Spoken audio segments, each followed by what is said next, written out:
오늘 하나님께서 주신 말씀 함께 나누겠습니다. 에베소서 4장 13절부터 16절입니다.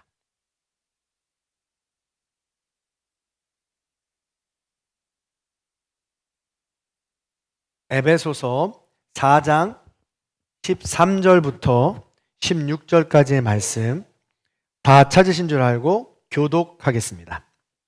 우리가 다 하나님의 아들을 믿는 것과 아는 일에 하나가 되어 온전한 사람을 이루어 그리스도의 장성한 분량이 충만한 데까지 이르리니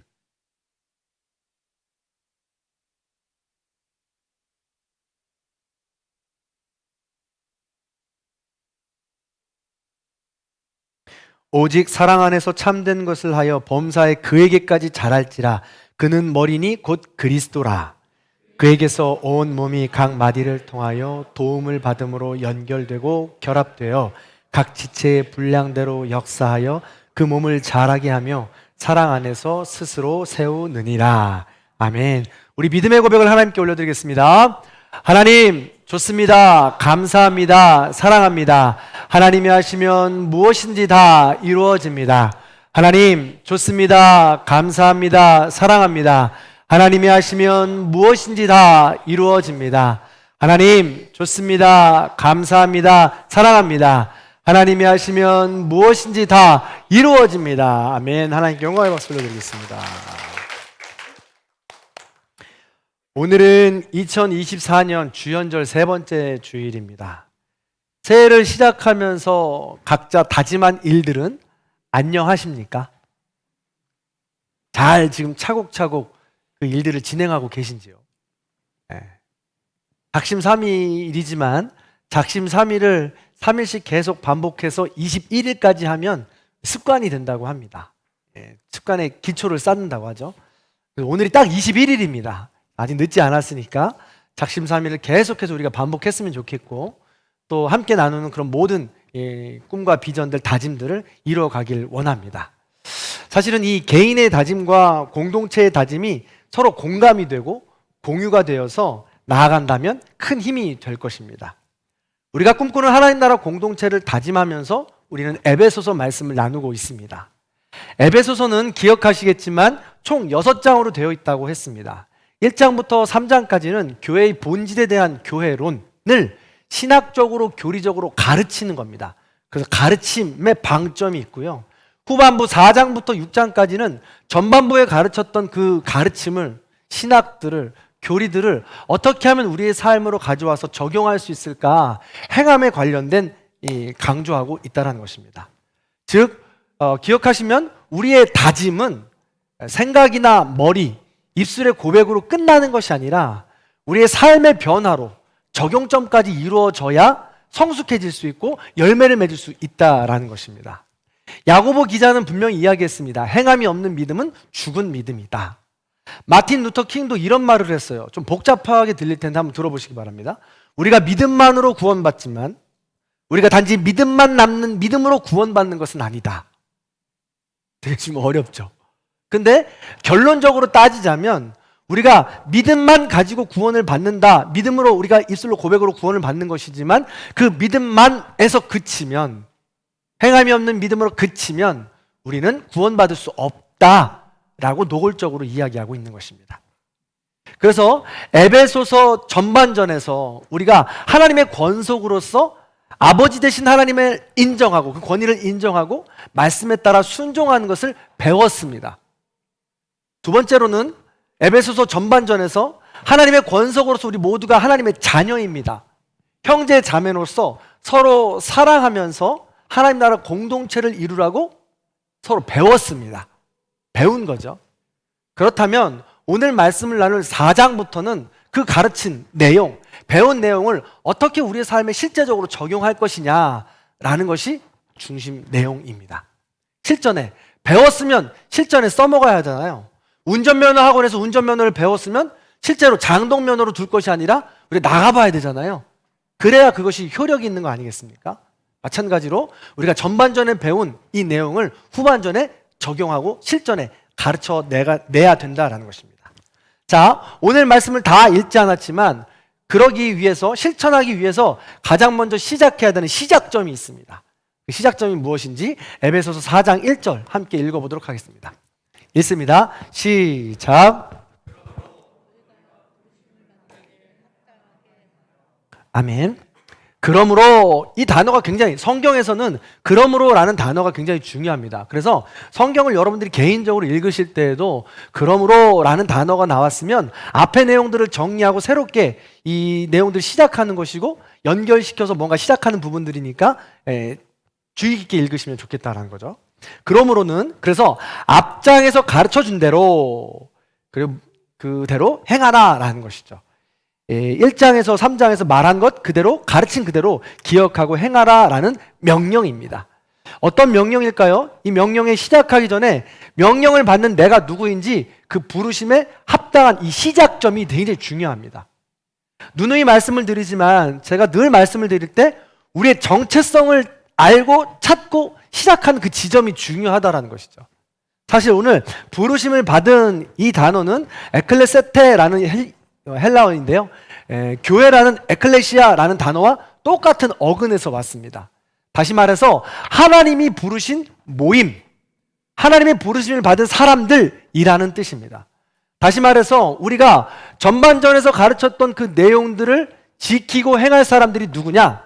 하나님의 자녀요, 하나님의 부르심을 받은 권속들이요, 하나님의 부르심을 받은 교회라는 것입니다. 그 정체성을 가지고 우리는 시작하는 것입니다. 그래서 하나님이 우리의 아버지가 되시고 전능하신 하나님께서 우리의 주인이 되어신다는 걸 고백할 때, 그 정체성을 인정할 때 우리는 이 말씀대로 순종하며 살아갈 수 있는 것이죠. 이것이 무너지면 도대체 내가 왜 순종해야 돼? 그 말씀을 왜 따라가야 돼? 라고 생각할 수 있는 것이죠. 오늘 말씀도 이 정체성이 확보되지 않으면 그렇게 하고 싶지 않아요. 오늘 말씀을 나눌 때 계속해서 부대귐이 있을 겁니다. 이 정체성을 확보하고 시작하지 않으면 아예 시작할 마음이 생기지 않는다는 것이죠. 그래서 우리는 에클레세테, 또 에클레시아, 교회, 우리 부르심을 받은 자라는 이 명분을 꼭 반드시 기억하고 시작하자는 것입니다. 자, 그렇다면 그렇게 하나님의 부르심에 합당하게 해라는 삶을 구체적으로, 실제적으로 명령하고 있습니다. 지침을 내려주고 있죠. 2절과 3절입니다. 2절과 3절 같이 읽어볼게요. 시작.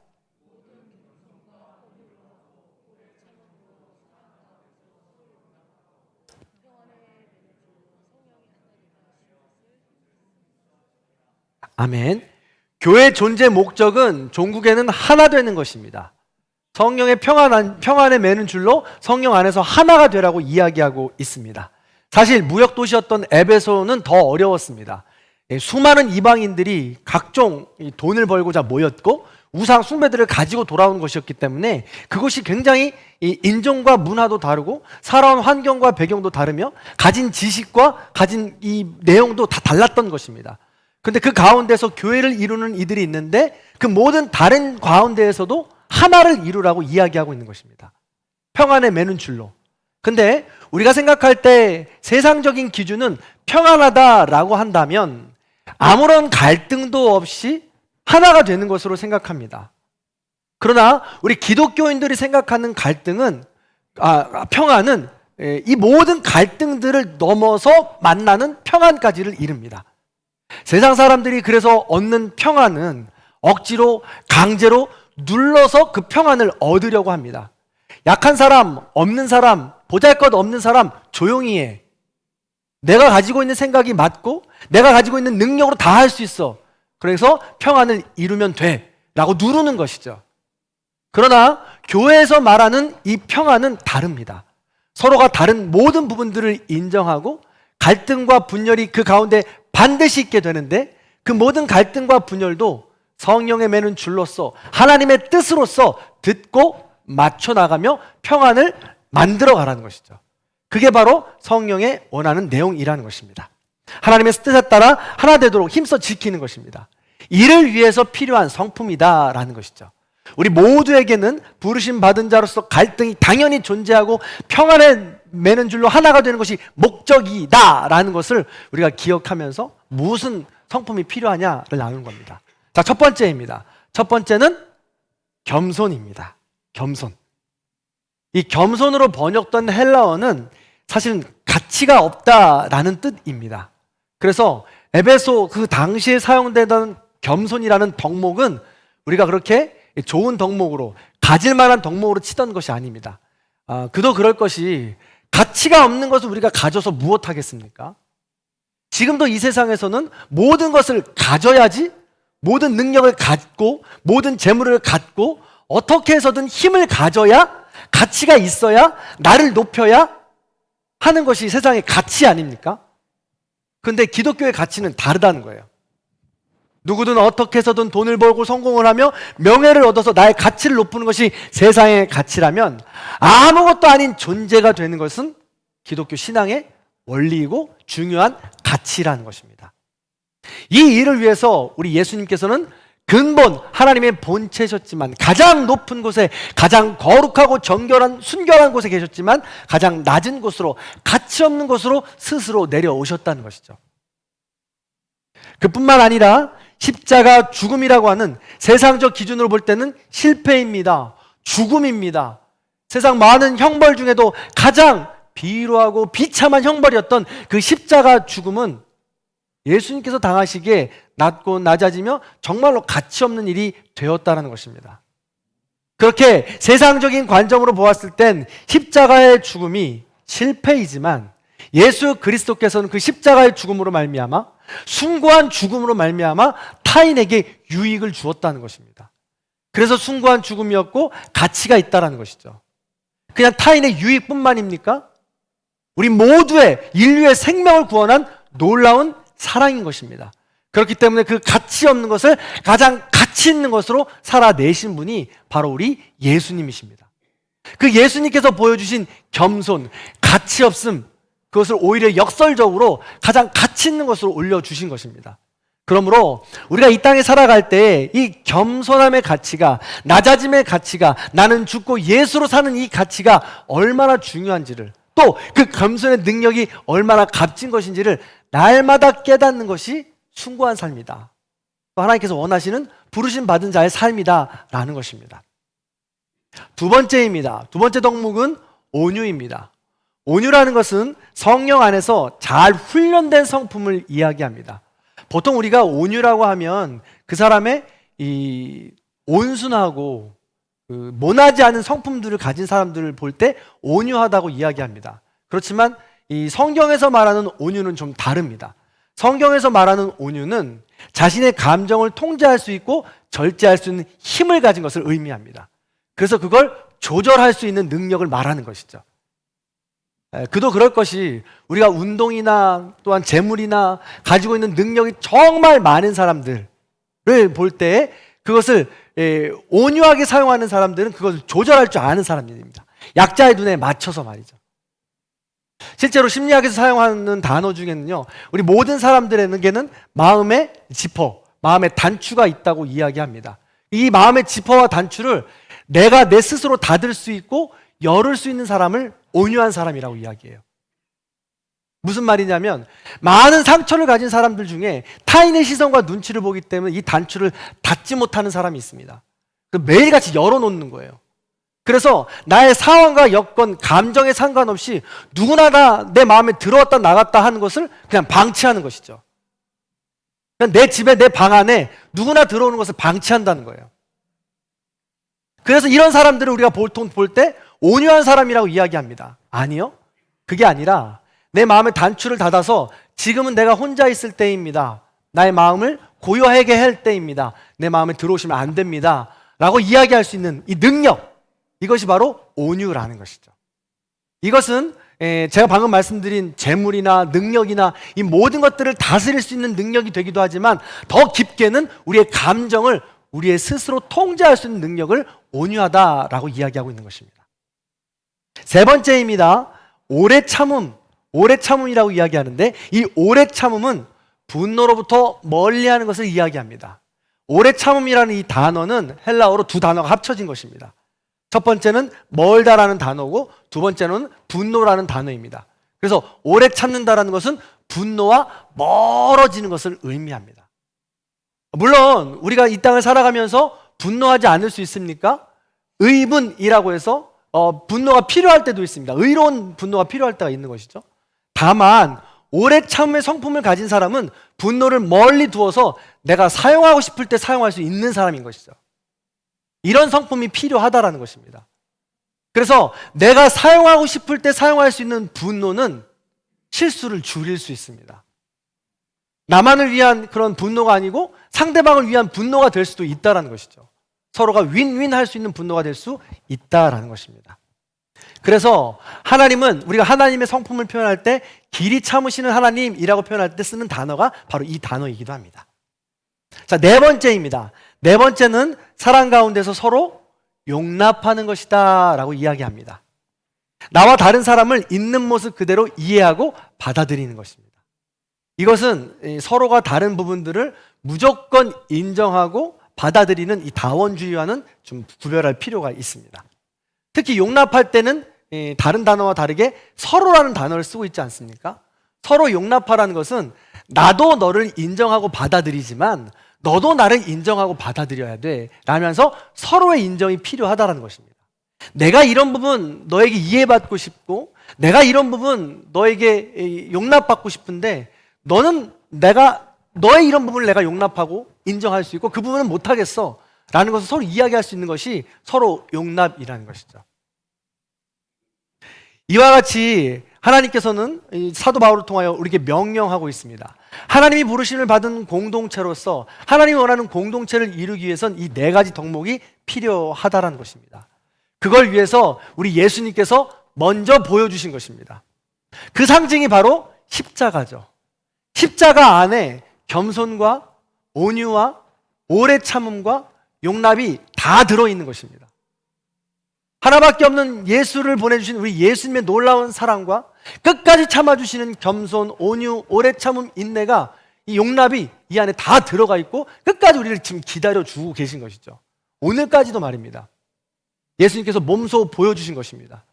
그래서 평안이라고 하는 것은 세상 사람들은 그걸 눌러서 피해가는 것을 평안이라고 하지만 예수 그리스도께서는 정통으로 그 모든 갈등과 분노와 모든 죄악을 십자가로 통과하신 것입니다. 겸손과 온유와 인내와 용납으로 통과하신 거라고요. 그래야만 하나님의 뜻을 완성할 수 있기 때문에 그런 것입니다. 그러므로 우리도 이 과정을 통과해야만 예수를 닮아간다 할 수 있고 우리도 이 과정을 통과해야만 예수께만큼 잘할 수 있다는 것입니다. 비로소 하나님의 자녀가 될 수 있다는 것이죠. 많은 사람들이 그런데 이 과정을 싫어합니다. 어려워하죠. 그러다 보니까 이 과정을 패스하고 하나님을 닮아가려고 합니다. 근데 예수님께서 몸소 보여주시고 예수님도 걸어가신 길인데 나는 피할 수 없다는 것이죠. 이 길들을 피해가면서 내가 성숙해 가고 있다고 생각하십니까? 막상 이런 어려운 갈등들과 분노가 일어난 일들을 맞닥뜨리면 나도 모르게 실수하게 됩니다. 넘어지게 되는 것이죠. 반드시 필요하다라는 것입니다. 이것을 아주 잘 정리하고 요약해 준 것이 바로 13절의 말씀입니다. 자, 13절의 말씀을 같이 한번 읽어봅니다. 읽습니다. 시작.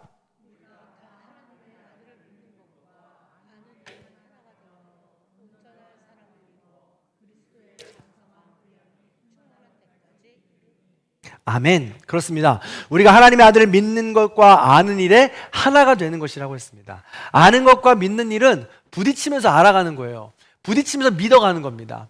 겸손해야 할 일, 온유해야 할 일, 오래 참아야 할 일, 용납해야 할 일이 우리에게 수도 없이 닥친다는 거예요. 그럼 그걸 수도 없이 닥칠 때 부딪히면서 알아가는 거고 부딪히면서 믿음의 과정까지 나아간다는 것입니다. 누가요?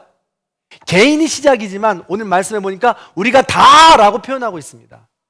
즉 개인이 혼자 할 수 있는 것이 아니라는 거예요. 공동체가 믿음의 공동체 안에서 하나님 나라 공동체로서 이 일을 안전한 공간으로 만들고 그 안에서 함께 이루어 나가야 된다는 것입니다. 세상 밖에서 겸손해 보십시오. 나를 믿어주지 않는 사람 앞에서 온유해 보십시오. 바보라고 하지. 세상 밖에서 나와 함께 이런 내용들을 전혀 모르는 사람들과 함께 오래 참아 보십시오. 끝까지 밟지요. 성장할 수 없는 시간이 되는 겁니다.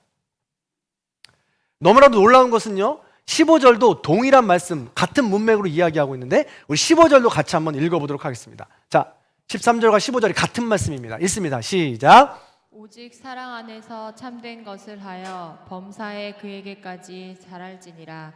그는 머리니 곧 그리스도라. 아멘. 그렇습니다. 자, 오늘 문장들을 잘 살펴보세요. 하나님께서 우리를 부르셔서 부르신 뜻대로 행하라고 한 다음에 실제적인 지침을 겸손이요, 온유요, 인내요, 용납이라고 말하면서 계속해서 내려가면서 우리가 다 하나님의 아는 일과 믿는 일에 하나가 되라고 이야기하고 있습니다. 장성한 분량까지 이르는 것이다 라고 이야기하는 것이죠. 그래서 결국 이것이 뭐냐? 15절에 보니까 이걸 모든 걸 통틀어서 오직 사랑이라고 이야기하고 있는 겁니다. 오직 사랑 안에서 라는 말은 겸손과 이 방금 말씀드렸던 네 가지 성품을 합축해서 한 단어로 표현하고 있다는 것이죠. 그래서 지난 시간에도 말씀을 드렸잖아요. 우리가 사랑이라고 하는 단어가 그냥 달콤하고 그냥 환상적이고 몽환적인 것이 아닙니다. 구체적이고 실제적인 것입니다. 사랑으로 살아낸다는 것은 그만큼 사랑의 수고와 섬김의 도가 필요하다는 것이죠. 너무나도 놀라운 것은 자 보세요. 오직 사랑 안에서라고 그랬습니다. 겸손과 온유와 인내와 오래 참음 이것 그 용납이 오직 사랑이라는 단어와 이퀄인데요. 오직 사랑이라는 단어와 이퀄인데 사랑은 요한일서 4장에 말씀했습니다. 하나님은 사랑이시라고 했습니다. 그러므로 이 네 가지의 과정과 오직 사랑에서 행하는 이 모든 과정들이 바로 하나님을 만나는 과정이 된다라는 것입니다. 너무 놀랍지 않습니까? 저만 놀랍나요? 네. 성경의 원리를 다 이렇다는 거예요. 하나같이 다 지금 연결되어 있는 것입니다. 그래서 사랑의 수고와 섬김의 도를 해 나가는 과정이 비로소 하나님을 만나는 과정이고 하나님을 닮아가는 과정이다 라는 것입니다. 반드시 필요하다는 것이죠. 따라서 사랑의 삶, 이 모든 네 가지 성품들은 필수적인 것입니다. 그 사랑의 수고를 통해 하나님의 자녀까지 자라게 되는 것입니다.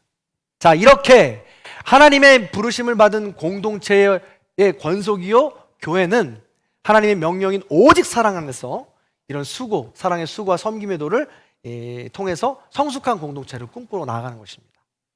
그래서 올 한 해 세 번째 다시 일어나라는 세 번째 A로서 all areas라고 한번 붙여봤습니다.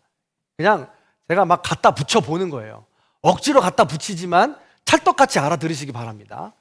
다시 일어나라고 했을 때 첫 번째 개인적으로 다시 훈련되면서 다시 반복돼서 일어나자는 것이고 두 번째 all generation 해서 다 음세대부터 시니어 세대까지 다시 일어나자는 것입니다. 오늘 세 번째로는 all areas 다 양한 사역을 시도해보자는 것입니다. 많은 사람들이 내가 편하고 내가 하고 싶은 영역, 구역, 경계들을 정해놓습니다. 그러면 날마다 그 자리입니다. 근데 늘 말씀을 드리지만 낯선 환경 속에 나아갈 때 사랑의 수고와 섬김의 도가 필요하고 낯선 감정들이 우리에게 찾아오게 되며 그때 비로소 겸손과 온유와 인내와 용납이 발휘되는 것입니다. 근데 가만히 있어서 다양한 사역을 시도해보지 못하고 내가 날마다 익숙한 곳에 머물러 있으면 평생을 가도 그 사랑의 수고와 섬김의 도를 맛볼 수 없다는 것이며 어린이로서 그냥 머물러 있다는 거예요. 불가능하다는 것이죠. 그래서 올 한 해는 그렇게 다시 일어나 보자는 것이죠. 다양한 사역으로. 제가 몇 주째 계속 이렇게 이야기하니까 성도님들 지금 계속 이제 어깨에 무거운 짐과 얼굴 표정이 계속 굳어가시기도 하고 그래요. 뭐 다 하라는 건 아니고요. 여러분들 할 수 있는 부분들 조금씩 찾아가 보면서 그 거룩한 부분들 해보라고 말씀을 드리는 겁니다. 그래서 우리 교회에서 지금 공동체 성경 읽기, 공동체 성경 통독, 성경 통독 읽기죠. 통독과 암송을 하고 있는 것입니다. 이거를 개인적으로도 하지만 구역적으로도 서로 권면하면서 끝까지 완주해 보자는 것이죠. 뿐만 아니에요. 청소나 주방, 주차나 방송, 교사나 찬양, 라파나 엘로힘 등등 새로운 사역들에 도전해 보자는 것입니다. 이 과정이 사랑의 수고와 섬김의 도요, 우리의 모든 덕목들이 필요한 과정인 것입니다. 이 과정이야말로 오직 사랑의 줄로, 성령의 줄로 하나로 매는 그런 과정이 되는 것입니다. 그래서 이게 눈을 이렇게 말씀을 드리면 목사님 오늘 또 똑같은 말씀하고 하기 싫어 죽겠는 거 계속 하라고 한다고 이 생각하실 수 있을 것 같아요. 근데 이게 교회를 위해서 자꾸 하라고 말씀드린 게 절대 아닙니다. 본질은 나를 위해서 하는 것입니다. 오늘 본문 14절, 제가 지금 읽질 않겠지만 14절을 눈으로 보시면 우리가 그렇게 적극적으로 신앙생활을 나아가고 있지 않는다면 우리는 세상 풍파로부터 계속해서 밀릴 수밖에 없어요. 그렇게 여러분 신앙생활을 수비적으로 하잖아요? 그러면 밀려 떨어져 나갈 수밖에 없다고요. 소극적으로 하잖아요? 우린 떨어져 나갈 수밖에 없다라는 것입니다. 날마다 정신 차리고 깨어 있어도 모자란 세상입니다. 악한 사자가 우는 사자처럼 삼킬자를 찾아다닌다고 했습니다. 무릇 지킬 만한 것 중에 내 마음을 지키라고 했습니다. 왜 이렇게 계속 이야기해요? 마음을 잃어버리기 쉬운 시대를 우리가 살아가고 있기 때문에 그런 거죠. 그렇기 때문에 날마다 깨어서 우리는 적극적으로 다양한 사역으로 한번 낯선 곳으로 우리는 계속해서 도전해야 됩니다. 모험적인 인생을 계속 살아가야 된다는 것이죠. 그렇게 될 때 그 안에서 하나님을 만날 수 있게 되는 것입니다. 나를 위한 것이죠. 교회 안에서 이렇게 방금 말씀드린 모든 사역을 한마디로 표현한다면 소그룹이라고 이야기할 수 있을 것 같습니다. 우리 교회 소그룹은 구역이 대표적이죠. 네, 또 남녀 신도회가 있고 각종 사역 소그룹들이 있습니다. 최근엔 이 산악 동아리도 지금 만들어지고 있습니다. 이 모든 것이 소그룹인데 이렇게 소그룹을 하는 이유는 오늘 방금 말씀드렸던 이 과정들이 이 소그룹 안에서 이루어지기 때문에 그렇습니다. 그래서 이제 말씀을 정리하면서 이 두 가지 소그룹의 유익을 한번 나눠보도록 하겠습니다. 자, 저를 따라 하십니다. 소그룹의 첫 번째 유익은 외로움은 해결되고 고독은 깊어진다. 한 번 더 시작. 그렇습니다. 이 한국교회 트렌드 2024에 보면 지금 이 현대사회를 외로움 전성시대라고 이야기합니다. 심리적으로 우울증이나 불안, 분노가 상승하고 그것으로 인해서 신체적으로 뼈 질환들이 생기게 되고 각종 암들이 생기면서 심혈관 질환도 초래하게 된다고 전문가들은 이야기하고 있습니다. 심각성을 인지해서 영국이나 일본에서는 이 외로움 부처 장관을 세웠다고 합니다. 너무 신기하지 않습니까? 그러니까 우울증에 대한 이 심각성이 나라마다 굉장히 심각하다라는 것이죠. 우리나라는 2022년 7월 2일에 한 통합조사기관에 따르면 한국 성인의 54.6%가 나는 외롭다라고 느낀다고 합니다. 한국 사람들의 절반이 지금 나는 외롭다라고 느낀다는 거예요. 뿐만 아니에요. 87.7%가 모든 사람들이 사회 전반은 지금 외롭다라고 인정한다는 겁니다. 판단한다는 것이죠. 그러니까 지금 내가 외롭지 않아도 한국 사회는 지금 외로워라고 판단한다는 것이 지금 거의 90%에 육박한다는 것이죠. 더 놀라운 것은 이것이 연령대와 상관이 없다는 것입니다. 우리가 생각할 때 고령화 사회니까 어른들만 그렇게 외롭다고 느낄 것 같은데 아니라는 거예요. 골고루 이 외로움이 분포되어 있다는 것입니다. 더 놀라운 것은 교회라고 해서 예외가 아니라는 거예요. 그래서 실제로 표본조사를 해봤는데 2023년 5월 12일부터 31일까지 전국 개신교인 무작위로 착취해서 2,000명을 대상으로 조사를 해봤다는 것입니다. 그랬더니 개신교인 10명 중에 이 절반이 가까운 46.2%가 나는 외롭다라고 이야기한다는 거예요. 교회를 다니지만 교인의 절반이 지금 외롭다라고 이야기한다는 것이죠. 근데 이 외로움은 긍정적이지 못합니다. 떨쳐버려야 된다는 것이죠. 그래서 이 조사에서 또 이 책에서 이야기하는 것은 외로움을 떨쳐버릴 수 있는 방법 중에 대안 중에 하나가 바로 소그룹이다라고 이야기하고 있습니다. 그래서 소그룹에서 외로움은 떨쳐버려야 된다는 것이죠. 그러면서 이 소그룹에서 은혜를 나눠야 된다는 거예요. 구역이나 함께하는 모든 소그룹에서 그냥 친교만 나누고 헤어지는 것이 아니라 주신 말씀을 통해서 나의 영적인 고민은 무엇이고 나의 기도 제목은 이런 것이기에 함께 나누는 과정들이 필요하다는 것입니다. 안전하게. 그래서 함께 나누면서 방금 말씀드렸던 4가지 성품을 함께 북돋아주고 응원해 나가는 것이죠. 미국 소설가 펄벅이 이런 이야기를 했어요. 내 안에는 나 혼자 살고 있는 고독의 장소가 있다. 그곳은 말라붙은 마음을 소생시키는 단 하나의 장소다. 고독이 필요하다고 이야기하고 있는 것이죠. 독일 신학자 폴 틸리도 이야기했습니다. 외로움이란 혼자 있는 고통을 표현하는 말이지만 고독이란 혼자 있는 즐거움을 표현하게 한 말이다 라고 얘기했죠. 그래서 고독은 필요합니다. 외로움은 떨쳐버리고 고독의 자리로 나아가야 돼요. 자발적인 고독. 예수님도 그랬으니까요. 예수님도 사역을 한참 한 후에 힘들고 어려운 시간에 한적한 곳으로 가셔서 하나님과 교제하셨습니다. 마찬가지로 우리도 외로움은 떨쳐버리고 하나님과의 깊은 교제를 나누는 시간은 필요하다는 것입니다. 반드시 가져야 된다는 것이에요. 그것이 바로 소그룹 모임 속에서 이루어진다라는 것입니다.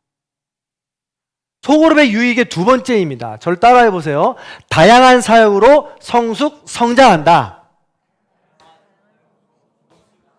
한 번 더. 다양한 사역으로 성숙, 성장한다.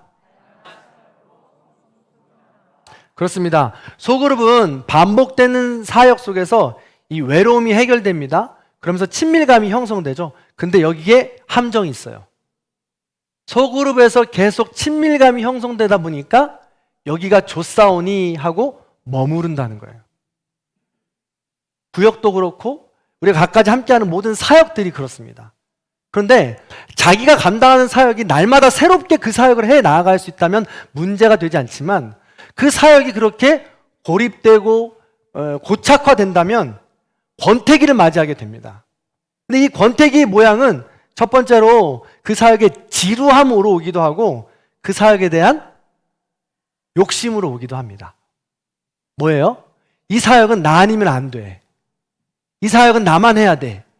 라는 이 욕심으로 온다라는 것이, 이 양면성이 같이 온다는 겁니다. 그러므로 우리는 매일같이 정기적으로 다양하고 낯선 사역을 우리는 도전해야 됩니다. 그렇지 않으면 고착되고 머무를 수밖에 없으니까요. 특별히 교회 안에서 대표적인 소그룹이 바로 이 구역입니다. 다른 교회는 목장이나 셀이라고 부르는데요. 이 구역이 잘 자랄 수 있어야 된다는 것입니다. 그래서 구역이 형성되면 제일 먼저 구역 안에서는 다음 사람들이 계속 세워나가는 작업을 해야 합니다. 서로 용납하고 또 겸손하게 기다려주고 온유함으로 기다려줄 수 있는 이런 작업들, 사람을 세워나가는 과정이 반드시 있어야 된다는 것입니다. 그러면서 구역이 나중에는 꼭 반드시 분가를 해야 된다는 것이죠. 새로운 사람들로 만남을 낯선 곳으로 떠나야 된다는 것입니다. 다른 많은 사역도 그렇고요. 소그룹이 그렇고 또 함께하는 사역도 그렇습니다. 대표적인 것이 이 청소 같은 것입니다. 우리 교회에 이 몸을 쓰는 노동의 수고는 그렇게 많이 없습니다. 대표적인 것은 저는 이제 청소라고 생각하는데, 개 교회들은, 어떤 교회들은 이 청소를 용역을 사용하기도 합니다. 그래서 이제 청소하기가 싫기도 하고, 이 굳은 일 감당하기 싫다라는 이 반증들이죠. 근데 그런 교회는 1000명이나 2000명이나 10,000명이나 되는 교회가 용역업체를 사용하는 거예요. 우리 교회는 아직 우리의 교회의 손때, 성도님들의 사랑의 수고와 섬김의 도가 필요합니다. 돈을 주고 청소를 한다? 말도 안 되는 일입니다. 그래서 우리 교회는 반드시 제가 볼 때는 그런 경지까지 가기 전에는 우리의 사랑의 수고와 이 땀방울이 필요하다는 것이죠. 그리고 그 과정이 낯선 과정이 되고, 지난 시간에도 말씀을 드렸지만 그 사랑의 수고의 과정이 기도의 시간이 되는 거예요. 그 시간을 통해서 하나님을 만나는 시간이 된다는 것이죠. 그래서 밑에 가보시면 게시판에 적을 수 있게 돼 있습니다. 그래서 혼자 적을 수도 있고 단체로 적을 수도 있어요. 한 달 적을 수도 있고 3달을 적을 수도 있습니다. 그래서 한번 동참해 보시고 참여해 보시기를 소망한다는 것이죠. 또 하나는요, 소그룹에서 이 선교에 대한 마인드를 키웠으면 좋겠다라는 생각이 듭니다. 실제로 우리 교회에서 선교하는 이 기관들과 교회들이 참 많이 있습니다. 이 기관들과 교회들이 이 둘째 주에 하시는 선교 헌금을 통해서 우리가 서포트하고 후원이 됩니다. 그런데 한 가지 아쉬운 것은, 또 더 확장하고 싶은 것은 더 선교할 곳이 많고, 사실 더 지금 선교하는 곳도 사실 더 확장시켜야 되는 곳들이 있습니다. 우리가 지금 선교하는 그 후원금 가지고 모자란 부분이 있다는 것이죠. 그것을 우리가 구역이나 소그룹에서 함께 사역에 확장하면서 나누어 봤으면 좋겠다라는 것입니다. 예를 들면 이런 것입니다. 누누이 말씀을 드리지만 제가 이전에 사역하던 교회는 시골 교회였습니다. 어른이 몇 분 안 계시는 굉장히 시골 교회였다는 것이죠. 그래서 그 교회에선 많은 교회에서 기관들에서 제가 후원을 받았습니다. 그 중에 하나가 서울의 대형교회 이루는 교회라는 곳인데, 선교위원회가 처음엔 우리 교회와 연결이 되어서 그 교회 선교위원회로부터 우리가 많은 후원을 받고 도전을 받았습니다. 은혜를 받았다는 것이죠. 근데 그 다음에 두 번째 해로 넘어가니까 어떤 구역이랑 우리 교회를 연결시켜 주시더라고요. 그러면서 그 구역이 아주 세심하게 그 시골에 있는 교회 하나를 관리하는 거예요. 또 후원하는 겁니다. 그래서 봄이 되면 봄이 따뜻해졌으니까 마을에 전도를 나가라고 그 구역에서 손수 뜬 그 수세미를 대용량에서 많이 만들어서 보내줍니다. 그럼 우리 교회는 그것을 가지고 선교를 나가는 거죠. 전도를 나가는 겁니다. 마을 전도. 여름이 되면 그 구역 식구들이 어린아이부터 어른까지 함께 한 마음이 돼서 8월 15일이 선교 나가는 날이에요. 정해져 있습니다. 빨간 날 와가지고 교회 청소를 해줍니다. 교회 어른들밖에 없어서 환경 미화하는 것이 굉장히 어려워요. 그러면 그 젊은 사람들 또 어린이들까지 다 같이 와서 교회를 다 청소해 주시고 또 어려운 분들, 밭일하기 나가러 어려운 분들은 밭일도 조금 도와줍니다. 근데 도시에 있는 사람들이 밭일 와서 얼마나 도움이 되겠어요. 그게 마음이 있는 거죠. 마음을 나누고 가는 겁니다. 성탄절에는 사랑의 박스를 나눠줘서 교회에 필요한 부분들 나눠주라고 먹거리나 따뜻한 난방용품들을 우리 보내주기도 했다라는 것입니다. 이 일들을 이 한 교회 구역에서 감당하기도 했다라는 것입니다. 그러면서 그 구역은 더 이 선교의 마인드가 깊어지고 또 제가 오늘 말씀드렸던 겸손과 온유 등등을 통하여서 이 더 장성한 분량까지 자라게 되었다라는 것입니다. 이 역할들을 우리도 하면 어떻겠냐라고 도전하는 것이죠. 사랑하는 성도 여러분, 또한 우리 교회가 지금 지난번에 그 장학위원회에서 이 장학금을 국내에 있는 세 교회, 그 따왁 전국교회 100만 원을 우리가 보냈더랬습니다. 그런데 지금 따왁 전국교회에서 연락이 오기를 이 100만 원의 장학금을 가지고 당 교회에 있는 까에슬론 장로님의 손녀딸이 이제 한국에 나오기 위해서 준비를 해야 되는데 그 준비를 위해서 장학금으로 쓴다고 연락이 왔습니다. 또 이 이름이 제가 지금 못 외워서 그런데 찌어소튼의 서현지 사역자가 있는데 찌어소튼의 이 딸도 이 대학에 들어가야 되는데 대학에 들어가기 위한 장학금이 필요해서 장학금으로 우리가 나눠준 그 헌금이 쓰이게 된다는 것이죠.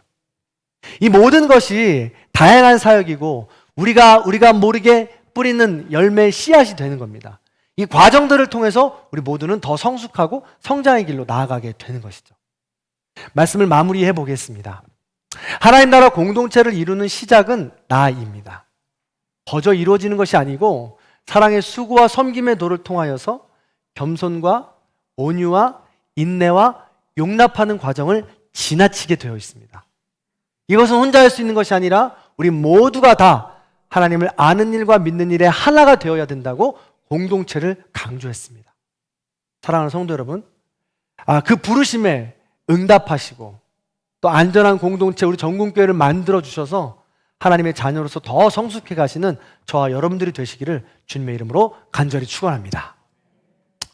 오늘 가는 선교사 22명이 출발합니다. 이미 선발대로 4명이 떠나 있고 22명이 출발해서 총 26명이 이제 사역을 하고 돌아올 것입니다. 이 선교 사역은 가는 선교사들만의 사역이 아니라 우리 보내는 선교사님들의 같이 할 수 있는 사역이 되기를 원합니다. 그래서 우리 선교사님들이 보낸 후에 시간을 맞추어서 같이 기도하고 돌아오는 그 시간까지 함께 응원해 준다면 계신 곳에 있는 우리 모든 성도님들도 은혜를 나눌 수 있으리라 믿습니다. 끝까지 응원해 주시고 격려해 주시기를 부탁드리고 또 오늘 나눈 말씀을 마음판에 새기면서 개인적으로 구역으로 소그룹 안에서 어떻게 하면 선교의 확정을 이룰 수 있을 것인가 함께 마음을 나눌 수 있기를 간절히 소망합니다. 그 마음을 담아서 우리 함께 이 찬양 나누도록 하겠습니다. 교회입니다.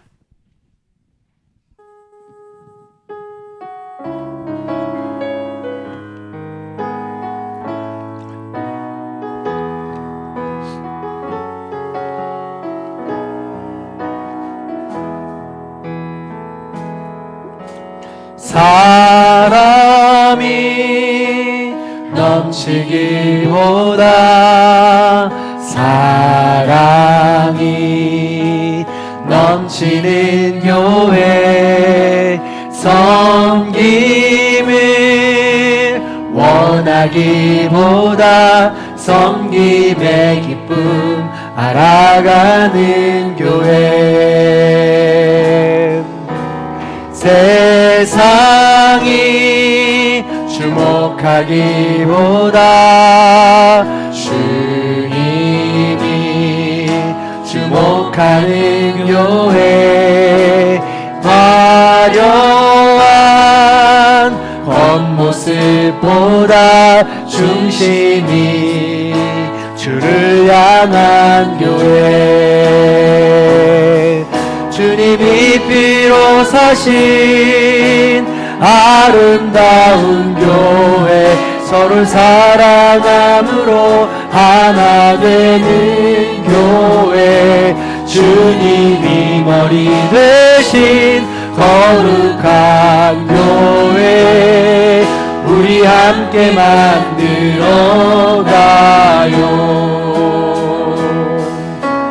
내 작은 생각보다도 하나 됨에 소중함 아는 교회 세상에 알려지기보다 서로가 서로를 깊이 아는 교회 주님이 피로 사신 아름다운 교회 서로 사랑함으로 하나 되는 교회 주님이 머리 되신 거룩한 교회 우리 함께 만들어가 주님이 피로 사신 아름다운 주님이 피로 사신 아름다운 교회 서로 사랑함으로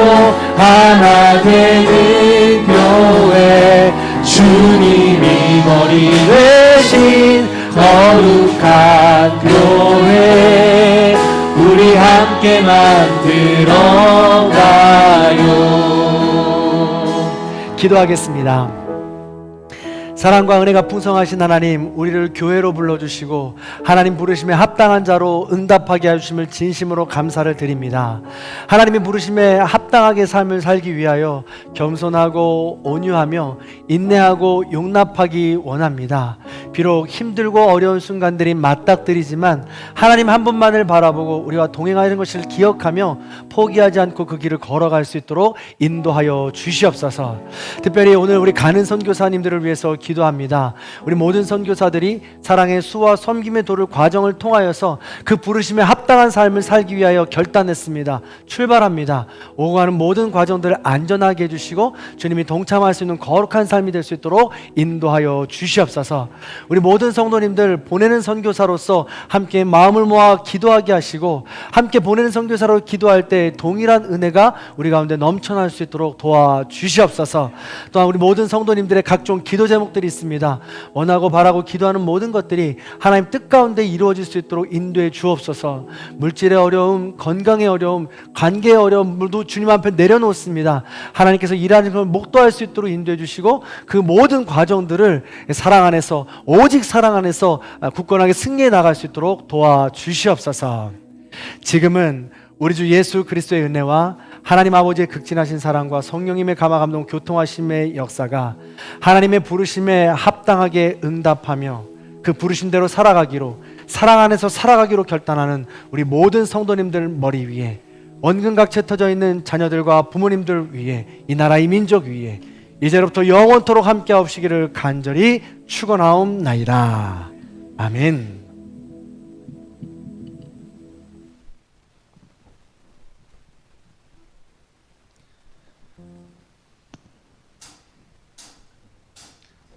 주님 말씀 앞에서 당신은 참된 예배자 그토록 찾으시던 하나님의 기쁨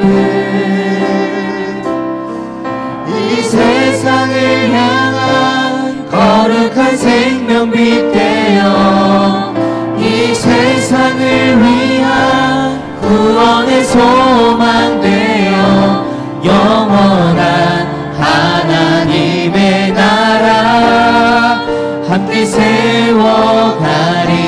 모두 안녕히 가세요. 주의 말씀 앞에서 당신은 참된 예배자 그토록 찾으시던 하나님의 기쁨 이 세상을 향한 거룩한 생명빛 되어 이 세상을 위한 구원의 소망 되어 영원한 하나님의 나라 함께 세워가리 주의 부르심 따라 주의 부르심 따라 당신의 삶을 드릴 때 당신의 삶을 드릴 때 세상은 당신 안에서 주의 영광 보리라 이 세상을 이길 주님의 군사 되어 이 세상을 섬길 주님의 손가말 되어 영원한 하나님의 나라 함께 세워가리